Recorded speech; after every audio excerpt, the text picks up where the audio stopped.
নমস্কার, শুভ সন্ধ্যা বন্ধুরা। আশা করি সবাই খুব ভালো আছো আর আমরাও খুব ভালো আছি। তো বন্ধুরা, আজকে আছি তোমাদের সাথে আমি রিকু, আমার সাথে আছে আকাশ, শুভ, সৌমেন আর শান্তনু। তো বন্ধুরা, আজকে একটা গল্প শুনবো, সেই গল্পটা শুভ আমাদের বলবে। আর সেই গল্পটার মধ্যে আছে অনেক ভয়ানক একটা জিনিস। এমন ভয়ানক জিনিস যেটা তোমাদের ভাবাতে বাধ্য করবে। তো যারা এখনো কানে হেডফোনটা পরোনি, তারা কানে হেডফোনটা পরে নাও আর ঘরের লাইটটা নিভিয়ে নাও। চলো শুরু করা যাক আজকের নতুন এপিসোড। শুভ সন্ধ্যা বন্ধুরা, আশা করি সবাই ভালো আছো। আমরা সবাই ভালো আছি। আজকের গল্পটা আমার এক ভাইয়ের মুখ থেকে শোনা। ও বলে রাখি তোমাকে যে আমরা আর্ট কলেজের স্টুডেন্ট। তো কি হয় কি, আমাদের কলেজটা রয়েছে, কলেজের সবাই তো আর লোকাল নয়, একটু বাইরের থেকেও ছেলেপেলে পড়তে আসছে, এখনও আসে। তো ওখানে হোস্টেল নেই, বয়েজের জন্য হোস্টেল নেই। তো ছেলেরা কি করে, বাইরে রুম নেয়, এক কথায় বলতে পারো মেস বাড়ি। ছোট ছোট রুম, ধরো 1200-1500 টাকায় রুম পাওয়া যায়। তো ওরকম রুম নিয়ে থাকে। তাই এরকম মেদিনীপুরের থেকে ছেলেরা এসেছিল সেবার। তো আমি তখন সিনিয়র, যেহেতু জুনিয়র, ওর কাছে যে কথাটা শোনা। তো ও হঠাৎ করে আমাকে বলে যে, দাদা কোথাও রুম আছে? বললাম, কেন, তুই এখনো রুম পাসনি? ও ফার্স্ট ইয়ার। তো বললাম যে, কেন, কি হয়েছে, এখনো রুম পেলি না? বলছে, না দাদা, আমি তো রুম পেয়েছি, আসার সঙ্গে সঙ্গে এখানে একটা রুম পেয়েছি, রুমটা থাকছি, খুব সমস্যা হচ্ছে। আমি বললাম, কেন রে, কি হচ্ছে? যেরকম হয় নর্মালি কথা বলতে গেলে। ওর দেখলাম ছেলেটাকে, পরীক্ষা হয় জুনিয়র, তো ওদের পরীক্ষা দেখার সময়ও গেছিলাম আমরা, পরীক্ষা কেমন কি হচ্ছে। ও দেখলাম, তখন দেখেছিলাম ওকে, খুব হ্যান্ডসাম একটা ছেলে, খুব ব্রিলিয়েন্ট একটা ছেলে, কাজ বাজ করে, দেখতে শুনতেও ভালো।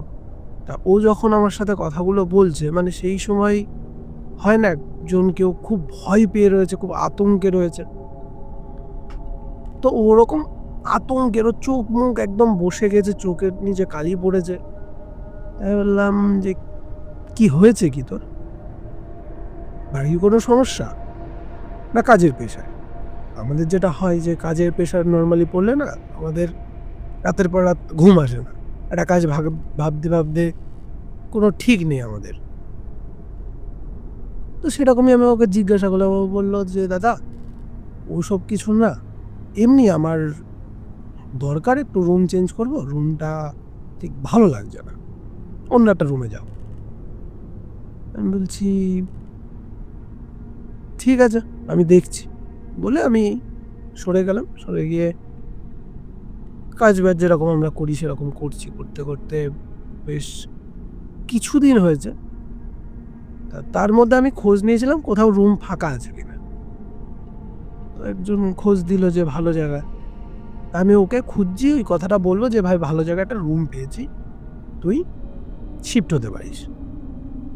ও না, ওকে আমি প্রথমত খুঁজে পাইনি। এবার বন্ধুরা থাকে, বন্ধুদের কাছে আমি জিজ্ঞাসা করেছি, ওদের বন্ধুদের কাছে, কি রে সঞ্জীব কোথায়?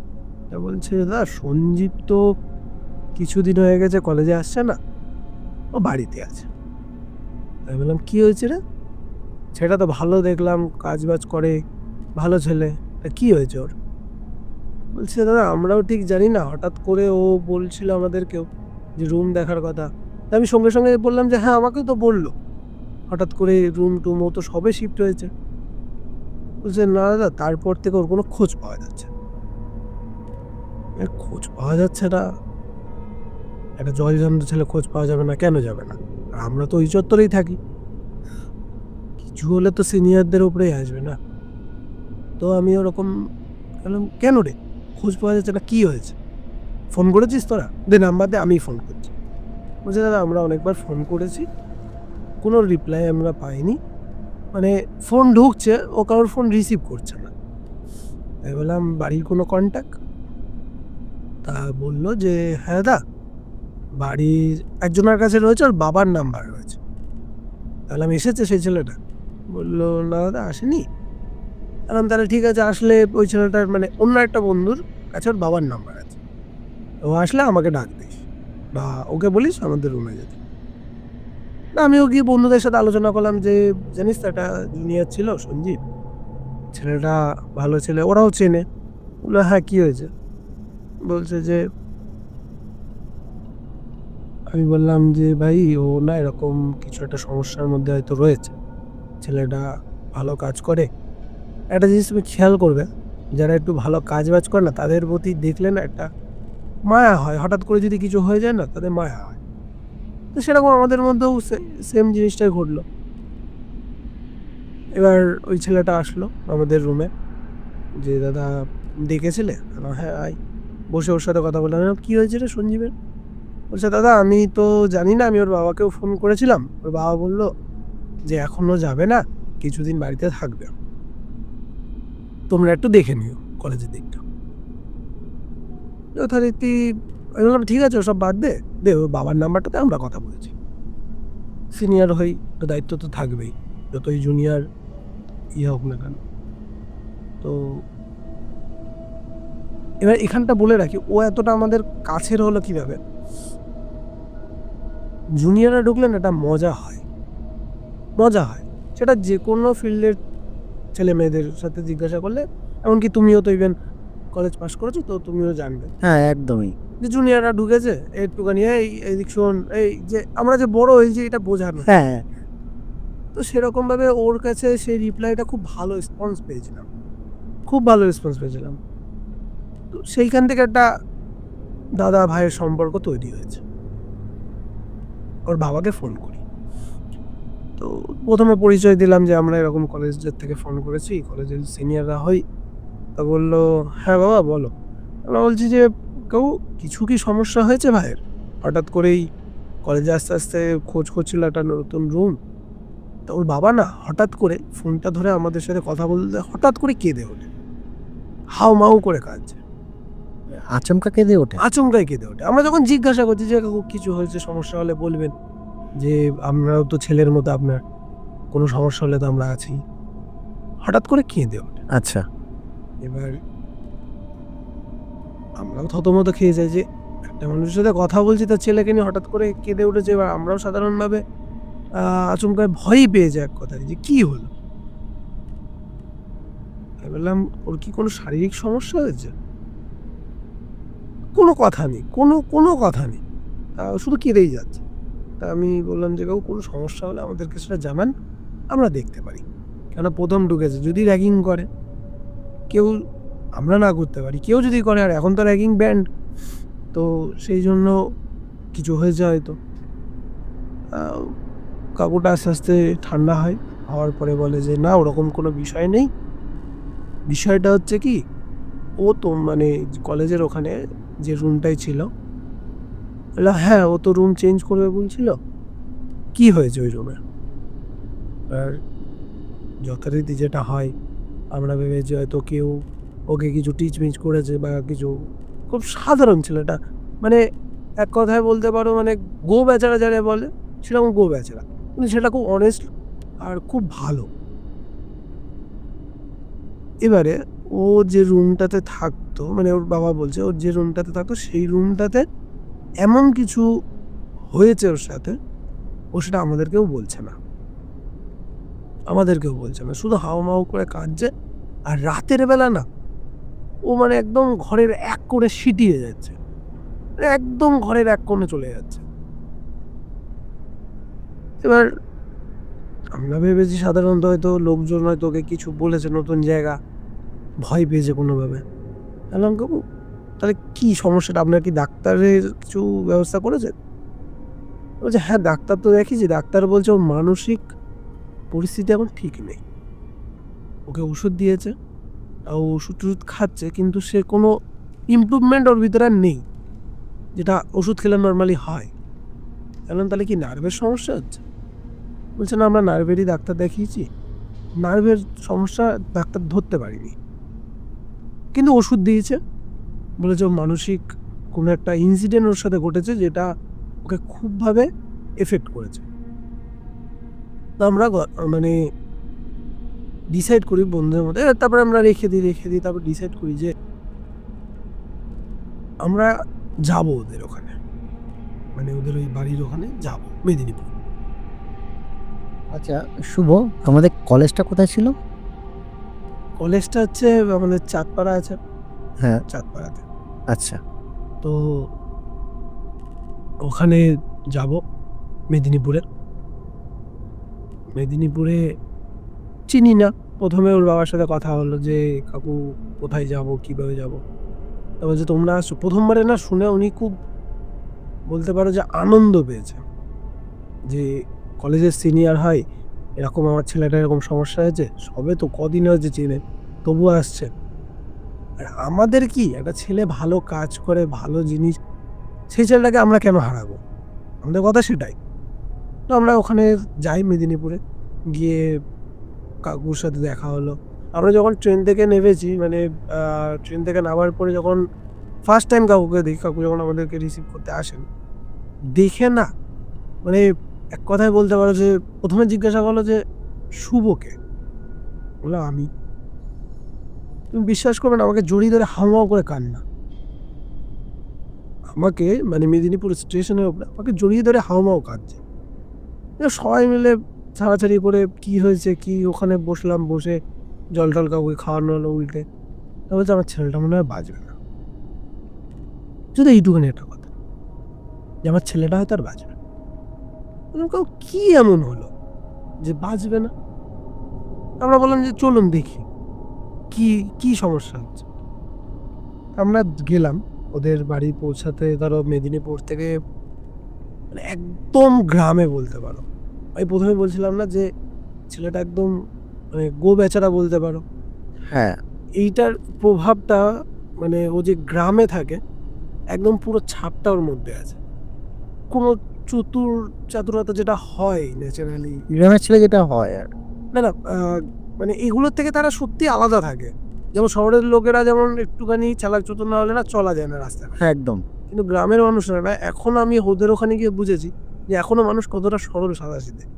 তুমি যদি কারোর বাড়ি যাও না, তোমাকে অন্ততপক্ষে সেই বাড়ি ভাত তোমাকে খাওয়াবে, সেটা নুন দেওয়া হোক, কিন্তু ভাত খাওয়াবে, এইরকম। তা আমরা যখন গিয়ে মানে কাকু বললো একটু দাঁড়াও, তার আগে ওকে না ওই দেওয়া মানে দরজাতে জোরে দুম দুম করে বাড়ি মারলো, কয়েকবার বাড়ি মারলো, মেয়েরা দরজাটা খুললো। তো বিশ্বাস করবে না, কাকুর পেছনেই আমরা ছিলাম। মানে আমি বলছি, মানে কি একটু ইমাজিন করো, আমি দরজাটা জাস্ট ধাক্কা দিয়ে খুললাম, সামনে থেকে যদি একটা মানে খুব হাওয়া জোরে যদি কেউ বেরিয়ে আসে ঠেলে, সেই রকম রিয়াকশন হলো। ঘরটা পুরো অন্ধকার, দরজা জানলা সব অন্ধকার, মানে সব বন্ধ। দিনের বেলা, ভর দুপুর বেলা দরজা খোলা হচ্ছে, ঘর পুরো অন্ধকার, একটা গরম হাওয়া ভেতর থেকে বাইরে বেরিয়ে আসলো।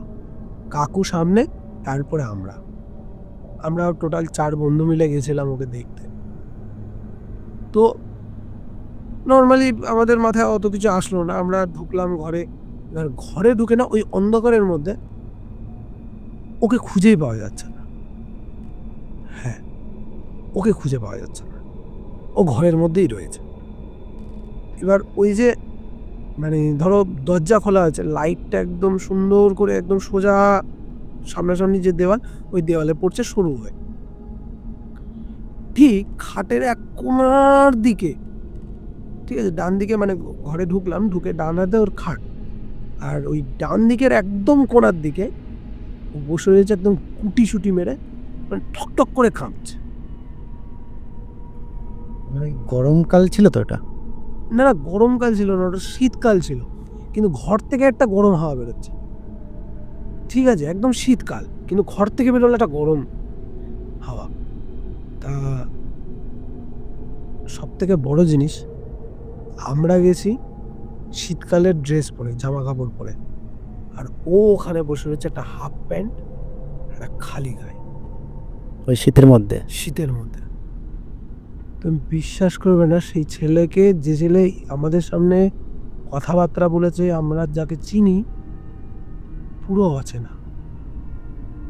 শরীরে একটুকু মাংস বলতে ওর নেই, একটুকু মাংস বলতে নেই, শুধু হাড়ের ওপরে মনে হচ্ছে কেউ যেন একটা চাদর, চামড়ার চাদর জড়িয়ে দিয়েছে, এরকম হয়ে গেছে। বুকের হাড় বেরিয়ে এসেছে, মুখগুলো একদম ঝুলে পড়েছে, মানে সে বিচ্ছিরি অবস্থা। আমরা ওই না দেখতে পেরে, ওকে না দেখতে পেরে আমরা বাইরে চলে আসলাম। বাইরে এসে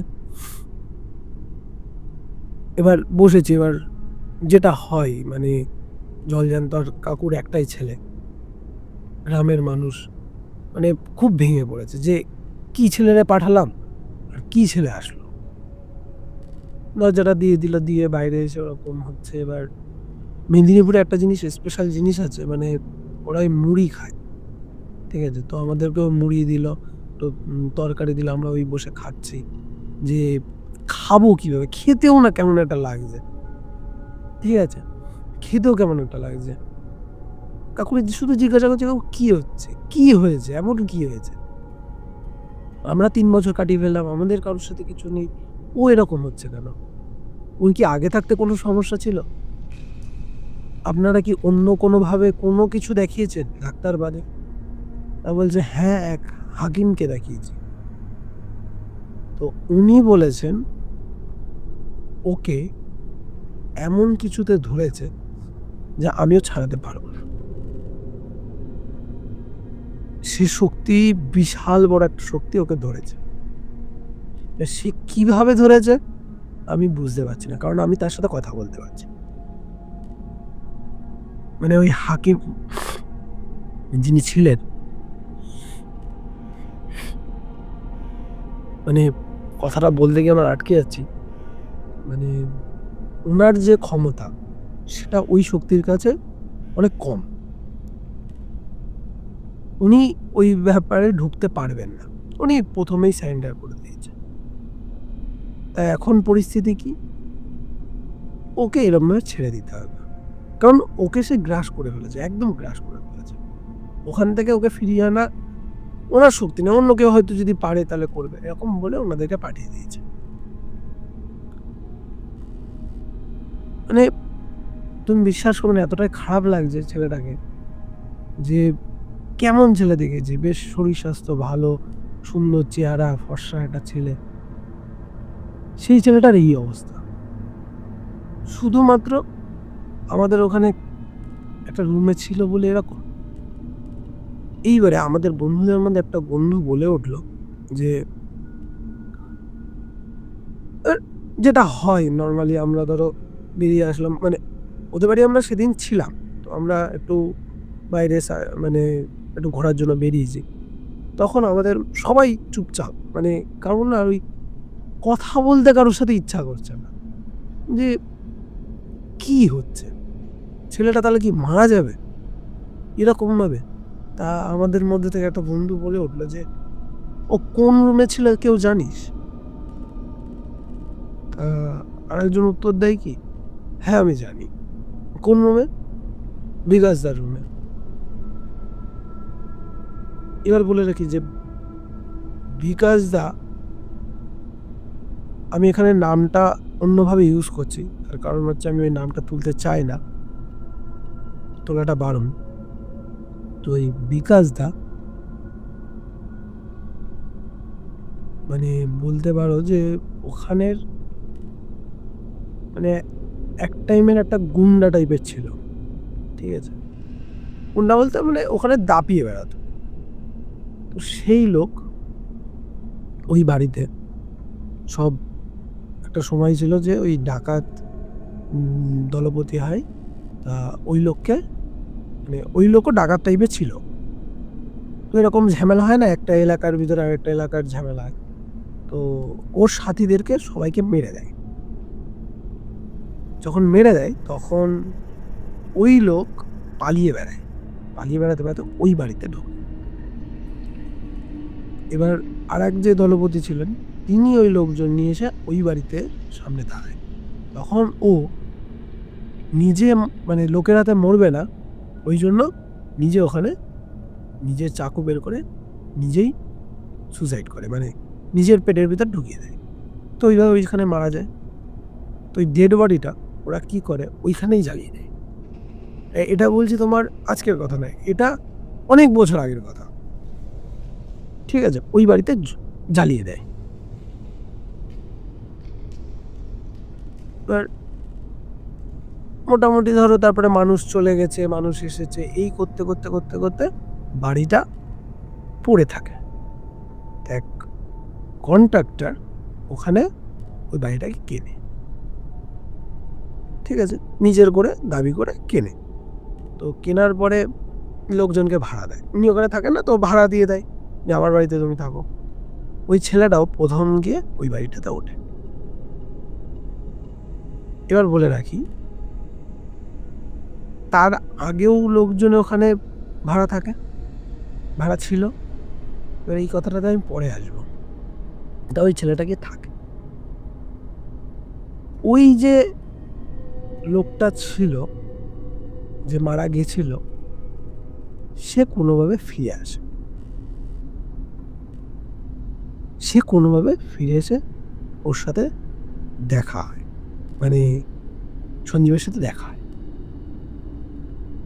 তার সাথে ও মানে কোনোভাবে মানে কি বলবো, বাদ বিধানটাই জড়িয়ে যায়। এটা আমি তোমাকে বলছি যে তার পরের ঘটনাটা কি হয়েছিল।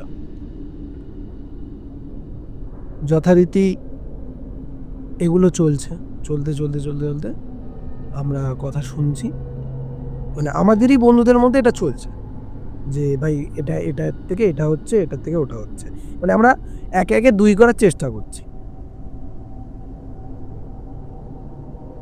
তারপরে আমরা ধরো ঘুরে টুরে আসলাম, এসে বসলাম, বসে আবার কান্নাকাটি বাড়িতে যেটা হয়। তা আমাদের মধ্যে একটা বন্ধু বলল যে ভাই একবার কি কাকুকে বলে দেখবো, আমাদের ওখানে একজন আছে এরকম যে ঝাড়াতে পারে, বা একটু বলতে পারিস তোরা তান্ত্রিক টাইপের, তাহলে কি কাকুকে একবার বলে দেখবো কাকু কিছু ডিসিশন নেয় কিনা। তাই বললাম অবশ্যই বলে দেখো, চেষ্টা করতে তো কিছু নেই, ছেলেটা তো এখনো জীবিত আছে।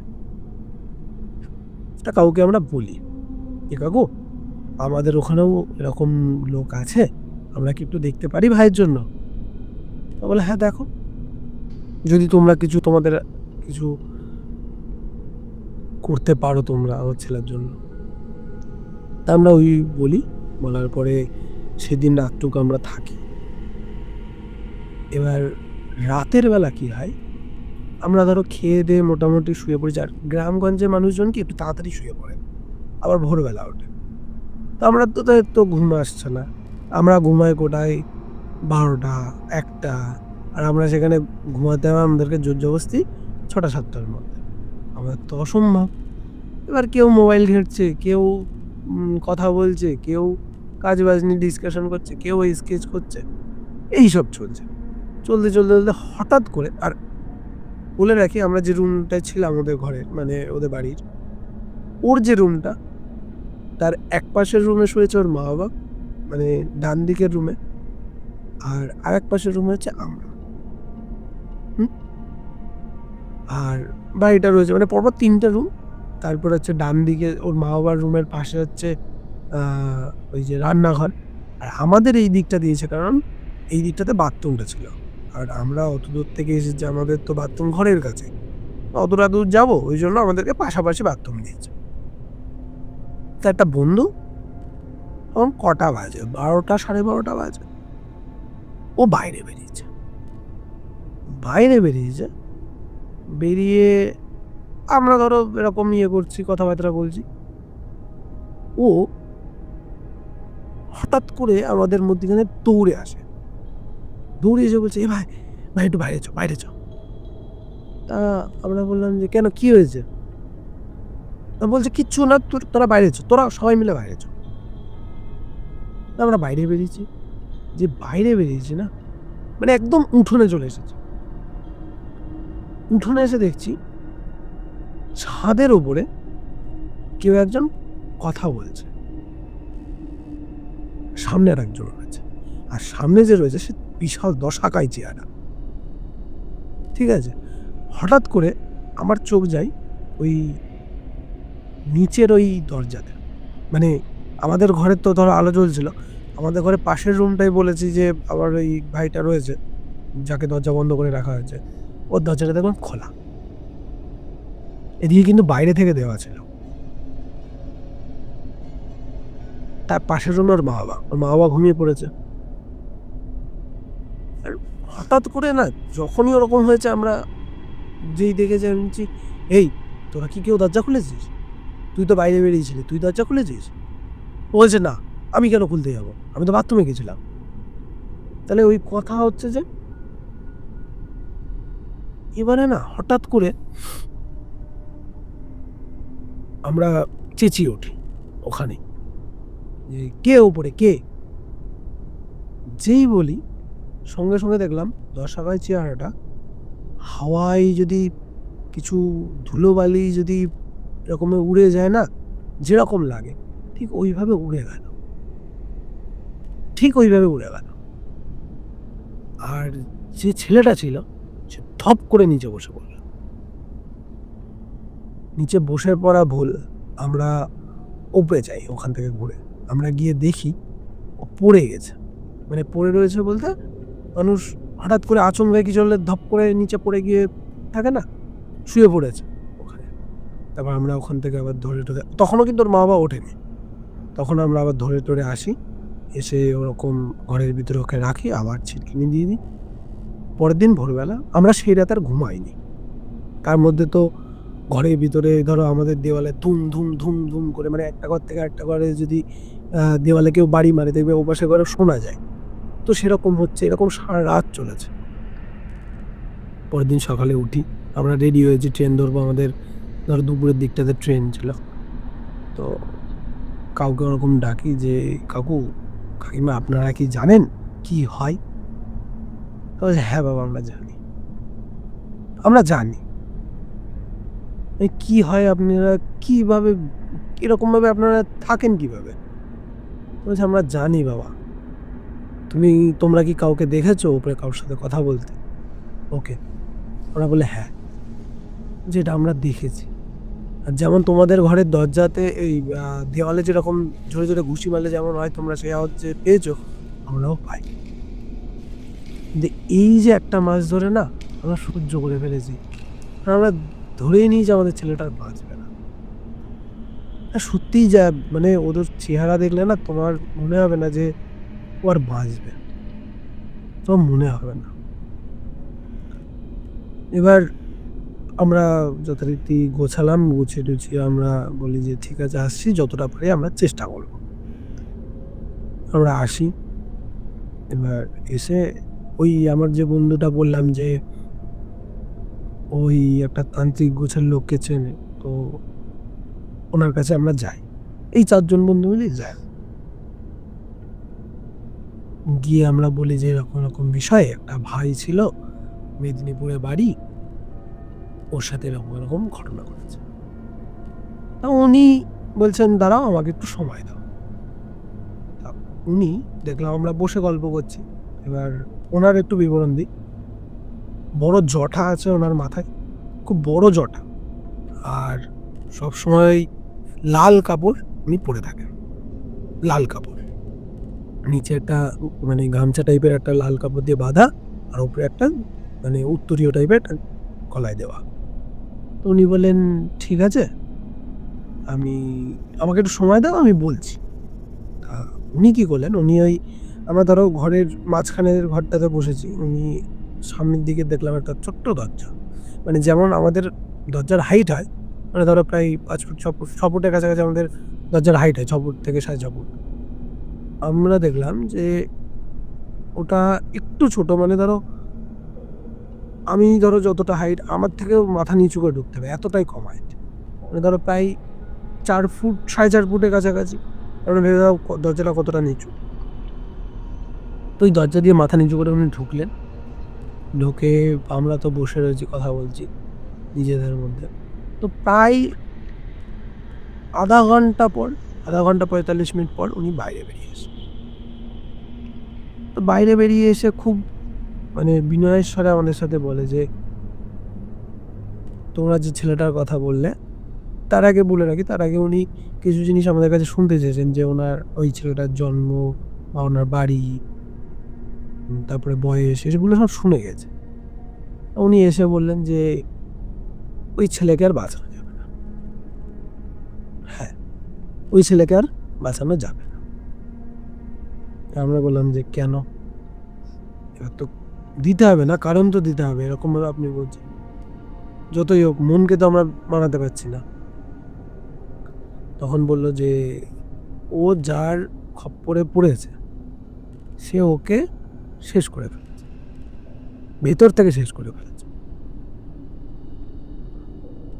আমি বললাম, যার খপ্পরে পড়েছে বলতে কি বলতে চাইছে? বলছে, তোমরা কিছু দেখতে পাওনি ওর সাথে? এবার আমাদের মাথায় আসে যে ওই আগের দিন যে আমরা ছাদের উপরে দেখলাম একজনকে, আমরা বলি হ্যাঁ আমরা দেখেছি।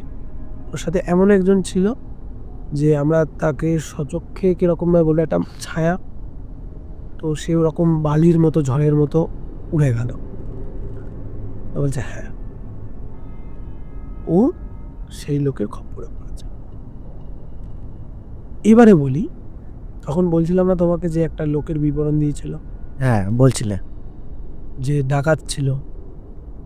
তখন বলে যে ওই লোক ওই ছেলেটাকে ধরেছে। ওই লোক প্রতিশোধ নেওয়ার জন্য, মানে উনি তো এমনিই খারাপ ছিলেন, তো সুসাইড করলে মানুষ কি তখন তার ভগবানের কাছেও ঠাঁই পায় না, তো উনি অতৃপ্ত আত্মা হয়ে ঘুরছিলেন। তো ওই বাড়িতে যারা এসেছিলেন, বিগত যত কাল ধরে যারা থেকেছে, তার মধ্যে কেউ একজন ওই লোককে ধরে ফেলেছে বলে মানে হচ্ছে ওইখানে সেই লোক তান্ত্রিক হয়ে এসেছিল। কোনো এক পরিবার, যে তার মধ্যে একজন ছিল তান্ত্রিক, সে ওই লোককে বশ করে বিভিন্ন কাজে লাগাতে ওই তান্ত্রিকের কোনো একটা ভুল জিনিসের জন্য ও ওই বাড়িতে রয়ে গেছে। মানে ওই তান্ত্রিকের সাথে ও যায়নি। তান্ত্রিকরা কি করে, নর্মালি কোনো একটা ভূত বা কিছু হলে ওদের কাছে রাখার চেষ্টা করে, ওই যে বিভিন্ন কাজ করে, মানে আমি যেটা শুনেছি বা জানি। উনি ওই ওনাকে দিয়ে কাজ করাতো, মানে ওই যে ডাকাতটা ছিল ওকে দিয়ে কাজ করাতো। কত আর মানুষ সহ্য করে, তো ডাকাতে কোনো একটা ভুলের জন্য ওই তান্ত্রিককেও ও মেরে দেওয়ার চেষ্টা করেছিল, তো মারতে পারেনি, তান্ত্রিক পালিয়ে গেছে, ফ্যামিলি নিয়ে পালিয়ে গেছে। তা ও ওইখানে রয়ে যায়, তান্ত্রিকটা, এই ওই যে আত্মাটা ওখানে রয়ে যায়। তারপরে কিছু সময় পরে এসে ও ওই বাড়িতে যায়, মানে আমার ওই ভাইটা ওই বাড়িতে এন্ট্রি করে। এবার ওর সাথে ওই লোকের পরিচয় বলতে খুব খারাপভাবে পরিচয় হয়। তখন ওর শরীরে ও প্রবেশ করে ওর ভেতর থেকে ওকে শেষ করতে শুরু করে। এবার বলি, তোমাকে আমি বলছিলাম না যে ও রুম চেঞ্জ করার কথা বলছে, আর ওই লোক ওকে ওই রুমের মধ্যে রেখে মেরে দিতে চেয়েছিল, মারতে পারিনি। ও বাড়ি থেকে ফোন করেছে, ওর বাড়ি থেকে ওর বাবা এসে নিয়ে গেছিল, সেই জন্য ওই লোক ওর পিছন গেছে। আর আগের দিন আমরা যে দেখছিলাম না, যাকে দেখেছি, ওই লোক রিসেন্ট ওর সাথে এই যোগাযোগটা করেছে, তার আগে যোগাযোগ করতে পারিনি। কারণ একজন আর এক জায়গায় যাবে, সেটাও তো তার হাতের মধ্যে থাকে না, তো ও কোনোভাবেই রিসেন্ট গেছে, ওই জন্য ওর অবনতিটা এতটা। আর উনি বললেন যদি এই জিনিসটা না হতো তাহলে এতদিন ওকে মেরেই দিত। ও এই যে একটা মাসও বেঁচে রয়েছে, ও শুধু ওই বাড়ি থেকে বেরিয়ে গেছে বলে বেঁচে রয়েছে। আর তোমরা সেদিন যখন দেখেছিলে তখন ওকে মারার জন্যই এসেছিল। তোমরা ওই যে হই হাই করে চিৎকার করেছো না, ওই জন্য ওকে মারতে পারিনি, তাহলে ওকে একা পেলেই মেরে দেবে। আমরা বললাম তাহলে এর উপায় কিছু তো করতে হবে না। বলো কোনোভাবে ওকে বাঁচানো যাবে না, আমরা জোর জবরদস্তি যে মানে কাউ কিছু করুন তাহলে হয়তো কি মানে সেটা মারা যাবে। তখন বললো যে দেখো আমি কথা দিতে পারছি না, বাট আমি চেষ্টা করতে পারি। চেষ্টা বলতে দেখো একটা জিনিস আমরা বুঝি আর করলো কিছু একটা করলো হয়ে গেল, আমরা তাকে সেইভাবে ধরি যে তোমার যা টাকা পয়সা লাগে যা কিছু লাগে আমরা তোমাকে প্রোভাইড করবো, কিন্তু ছেলেটাকে বাঁচিয়ে দাও। তখন বলে দেখো আমি তবুও বলছি তোমাদের 1% আমি তোমাদের গ্যারান্টি দিতে পারবো কিনা তাও জানি না, কিন্তু আমি চেষ্টা করবো, আপ্রাণ চেষ্টা করবো। এবার উনি কিছু ফর্দ লেখেন যেই জিনিসগুলো আমার চাই। কি জিনিস চাই? বিভিন্ন বিভিন্ন জিনিস ছিল, তার মধ্যে কয়েকটা জিনিস আমি তোমাকে বলি। ওর মাথার চুল, ওর গায়ের কোনো একটা কাপড়ের টুকরো, আর ওর বাড়ির মানে ওর ভিটে বাড়ির মাটি। এটা হচ্ছে মানে অনেক জিনিস চেয়েছিল, যেমন তার মধ্যে ধরো বলতে পারো কালো মুরগি, ঠিক আছে, এরকম প্রচুর জিনিস ছিল। কারণ এর মধ্যে এগুলো মনে পড়লো তাই বললাম। তোর বাবাকে সেগুলো জানাই, জানানোর পরে ওর বাবা বলল মানে হয় না যে একটা আশাবাদ মানে আশা যে একটা মানুষ দেখে সেটাও উনি দেখতে পাচ্ছেন না। বললাম কাকু একদম চেষ্টা না করার থেকে একটু তো চেষ্টা করে দেখি না, আমরাও একটু দেখি না। তখন উনি বললেন যে দেখো তোমরা যদি পারো আমার ছেলেটাকে বাঁচাতে চিরকৃতজ্ঞ থাকবো। আমরা বললাম ঠিক আছে, তাহলে তুমি আমাদের কিছু জিনিস লাগবে, কিছু টাকা পয়সাও লাগবে, আমরা যতটা হয় চেষ্টা করছি আমাদের দিক থেকে, আপনি এই জিনিসগুলো আমাদেরকে দিন। তো উনি সেগুলো নিয়ে আমাদের কাছে দেয়, ওনাকেও নিয়ে যায় সেই লোকের কাছে, ওই কাকুটার কাছে। তো উনি এবার ওনার তন্ত্র সাধনা শুরু করেন। বললে আমাকে সময় লাগবে, একদিনে আমি পারবো না, আমার সময় লাগবে। আর ও যদি ঠিক হয় তাহলে ওকেও এখানে নিয়ে আসতে হবে, মানে ওনার ওই বাড়ির মধ্যে ওই ঘরের মধ্যে ওনাকে নিয়ে যেতে হবে, মানে আমার ওই ভাইটাকে। এবার বলছে যে মানে এবার ধরো কথা বলতে শুরু হলো, সব আমরা জোগাড় যন্ত্র করে দিলাম। প্রথম যেদিন এটা শুরু করে তখন ওই কাকু আমাদেরকে তার পরের দিন ফোন করে জানায় যে বাবা তোমরা বিশ্বাস করবে না, সেই দিন আমাদের বাড়ি যেন মানে টর্নেডো হলে যেমন একটা কুড়ে ঘরকে উড়িয়ে নিয়ে যায়, তুমি ইমাজিন করে দেখো, ঠিক ওইভাবে আমাদের বাড়িকে মনে হচ্ছে কেউ মুড়িয়ে নিয়ে যাচ্ছে, বাড়িকে মুড়িয়ে নিয়ে যাচ্ছে। তারপরে ও তো মানে লাফালাফি শুরু করেছে, কারণ এত বড় একটা জিনিস হচ্ছে ওর সাথে।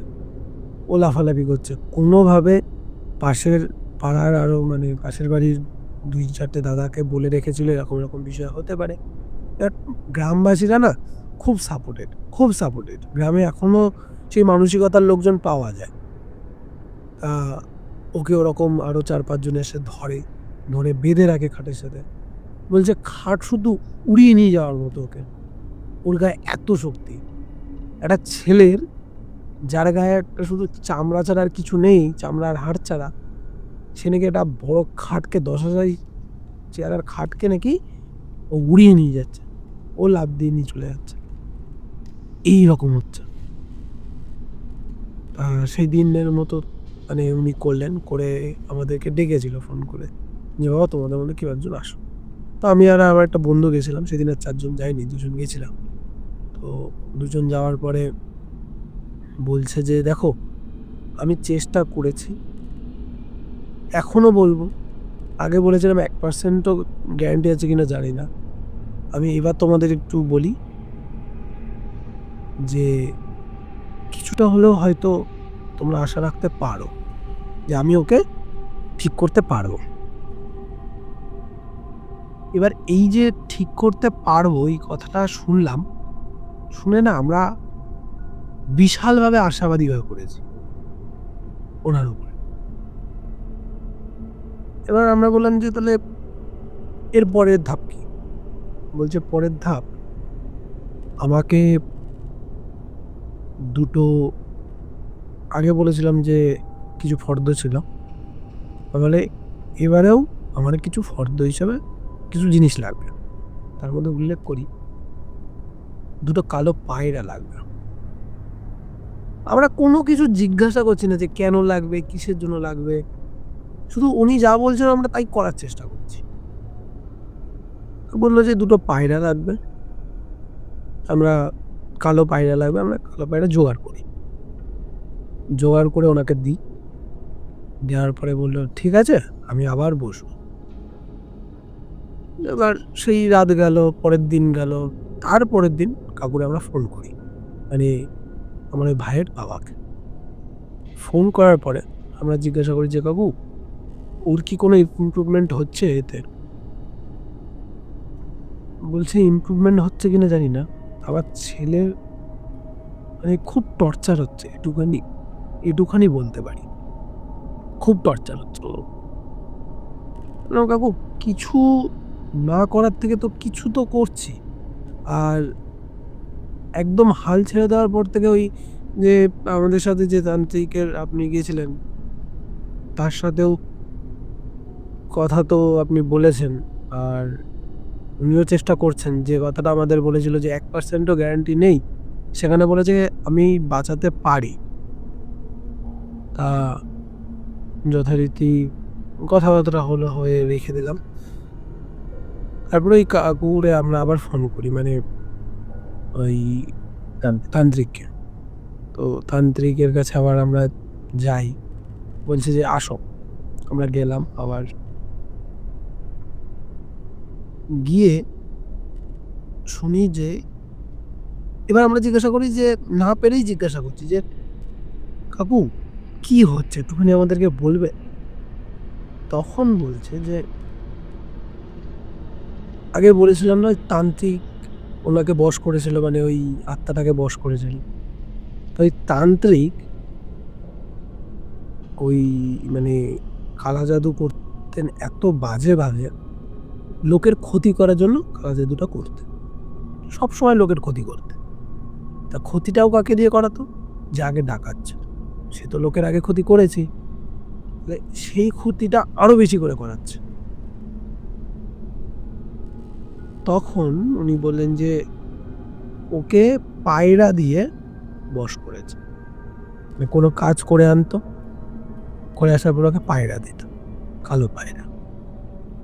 তাই উনি দুটো পায়রা দিয়ে ওই আত্মাটাকে ওনার কাছে এনেছে। ওনাকে একটা পায়রা দিয়ে কাজ করানো হতো, তাই উনি এবার দুটো পায়রা ওনাকে লোভ দেখায় দিয়ে নিয়ে আসে। নিয়ে এসে ওনার সাথে কথা হয় যে আমি ওই ছেলেটাকে মেরে দেবো, যে করে হোক মেরে দেবো, তুমি কিচ্ছু করতে পারবে না। তখন বলে যে আরে তুই মেরে দিবি কি, আমি যখন তোকে বশ করে আনতে পেরেছি, তাহলে তোর কাছে মানে তুই একটুখানি বুঝে রাখ, সেই ক্ষমতাটা আমার কাছে আছে যে তোকে এখান থেকে বেরোতে দেবো না। মানে ওই লোকটার সাথে যা কথা হয়, তখন বলে যে না, এরকম তুমি করতে পারো না, কারণ তুমি আমাকে কখনো বাঁধুনি, আজ বেঁধে তো তুমি আমার ওপরে হুকুম চালাতে পারবে না। তখন বললো দেখ তোর সাথে যে খারাপ কাজটা করেছেন, তুই তো একই খারাপ কাজ করেছিস, সেইভাবেই মরেছিস, তাহলে একবার সুযোগ দিচ্ছি তোকে, তুই ভালো হ। তাই একবার সুযোগটা কি, ওই ছেলেটাকে ছাড়, আর তোর এমন কিছু ব্যবস্থা আমি করে দেবো, ছেলেটাকে যদি তুই ছেড়ে দিস, তোর আত্মা মার কাছে ঠাঁই পাবে, আমি তোর জন্য এটুকুনি করে দিতে পারবো। মার কাছে ঠাঁই পাবে। তখন ওই আত্মাটা একটু ঠান্ডা হয়, হয়ে আত্মাটা কান্না শুরু করে, মানে কাঁদে। যে তা উনি জিজ্ঞাসা করেন যে কিরে এত কাঁদছিস কেন? আমি বলছি, না সবাই না তোমার মতো নয়। আগে যে আমার মালিক ছিল, সে মালিক আমাকে দিয়ে এত বাজে বাজে কাজ করিয়েছে, তাই তারপর থেকে না আমি আর ভালোটা ভাবতে পারি না, আমি ওই জন্যে খারাপ করি। আর অনেক দিন পরে কেউ একজন এসেছে, আর ছেলেটা এতটাই উনিও বলছেন ছেলেটা এতটা ভালো লেগেছে, আমি ওই জন্য ওকে টেনে নিতে চেয়েছি, আমি ওর মধ্যে থেকে বাঁচতে চেয়েছি, তাই আমি ওর শরীরে ঢুকেছি। তা বলছে ওসব ছাড়, ভুলে যা, তুই যা খারাপ কাজ করেছিস, এবারে ওই তোকে সুযোগ দিচ্ছি, তুই ওকে ছেড়ে দে, আর আমি তোকে কথা দিচ্ছি, মার পায়ে তোর ঠাঁই করিয়ে দেব। তখন ও চলে যায়, গিয়ে মানে ওই তান্ত্রিকটাকে কথা দেয় যে ঠিক আছে এই কথাই থাকবে। তারপরে ওর সাথে আর এরকম কিছু হলো না, মানে ওই তান্ত্রিকটা যে ছেড়ে দিল ওকে, ওখান থেকে ও মুক্তি পেয়েছে। তারপরেও আরও কিছু কাজ করেছিল, যে ছেড়ে দেওয়ার পরেও সেই কাজগুলো আমাদেরকে বলেনি। মানে ওটা হচ্ছে ওই ভূতটাকে, মানে ওই আত্মাটাকে মায়ের পায়ের চরণে দেওয়ার জন্য কিছু হয় না, যে ভালো মানুষ সবসময় না ভালোটাই করতে জানে, কিন্তু কিছু কিছু খারাপ মানুষ থাকে, তাদের জন্যই মানে এই সমাজটা খারাপের দিকে যায়। এইরকমই ঘটনাটা ঘটেছে। তো তারপরে এখন ছেলেটা আবার রিনিউ কলেজে, সে বছর তো পড়তে পারলো না, তারপর আবার রিনিউ করলো, কলেজে পড়লো, পড়ে এবছর ধরো পাস করছে। তারপর থেকে আর ছেলেটার সাথে ওরকম কিছু হয়নি। কিন্তু হ্যাঁ, ওর যে ওই শরীর খারাপটা ছিল না, আমরা দেখে এসেছিলাম, তারপরে হয়তো অতটা ইমপ্রুভমেন্ট হয়নি, বাট ওর শরীর আগে যেমন ছিল তার থেকে একদম শুরু হয়ে গেছে, মানে রোগা, বোঝা যাবে যে ওর ভিতরে কিছু একটা হয়েছে। ওই প্রভাবটা ওর ভিতরে, ওই ছাপটা রয়ে গেছে আজও। এখন সেটা সুস্থ আছে, ভালো আছে। আর সবাইকে এই ভিডিওটা বলার কারণ হচ্ছে, আজকে কথাটা বলতে গিয়ে আমার অনেক জায়গায় সমস্যা হয়েছে, নিজেও মানসিকভাবে খুবভাবে ভেঙে পড়লাম। মানুষের কিছু করো ছাই না করো, ভালো যদি না করতে পারো, অন্তত কিছু খারাপ করো না। এটা আমাদের ভিডিওর মাধ্যমে আমি সবাইকে জানাচ্ছি যে কালা জাদু এমন একটা খারাপ জিনিস, যে শুধু লোকের খারাপ হয় এটা নয়, নিজেরও খারাপ হয়। জানি না ওই তান্ত্রিকের সাথে কি ঘটবে, কিন্তু কখনো না কারো খারাপ করো না, সেটা যেই মাথায় নাও না কেন। আগুন জ্বালালে তোমার হাতটাও পড়বে। আজকে আমার এই ছিল ঘটনা। সবাই ভালো লাগলে আমাদেরকে সাপোর্ট করবেন, পাশে থাকবেন, কমেন্ট করবেন। শুভরাত্রি। বন্ধুরা, শুভর কাছ থেকে শুনে নিলাম একটা মর্মান্তিক ঘটনা। যেই ঘটনাটা মানে আমি যখন শুনছিলাম না, তখন ভাবছিলাম যে এটাও কি হতে পারে, আজও কি এই যুগে দাঁড়িয়ে এটাও কি সম্ভব। সত্যি ওই ছেলেটার জন্য খুব খারাপ লাগছিল, মানে যখন শুভ বলছিল, আর আমিও পুরোপুরি ভাবছিলাম যে ওর সাথে কি কি হয়েছে। তা যা হোক, শুনে খুব ভালো লাগলো যে সেটা এখন আবার নিজের জায়গায় ফিরে এসছে, আবার সে স্টাডি করছে। তা আমরা সবাই চাইবো যে জীবনে আরও উন্নতি করুক, আরও ভালো দিকে যাক। তো বন্ধুরা, আজকের গল্পটা যদি তোমাদের ভালো লেগে থাকে, তাহলে অবশ্যই আমাদের পাশে থেকো, আমাদের লাইক করো, কমেন্ট করো। চলো, শুভরাত্রি।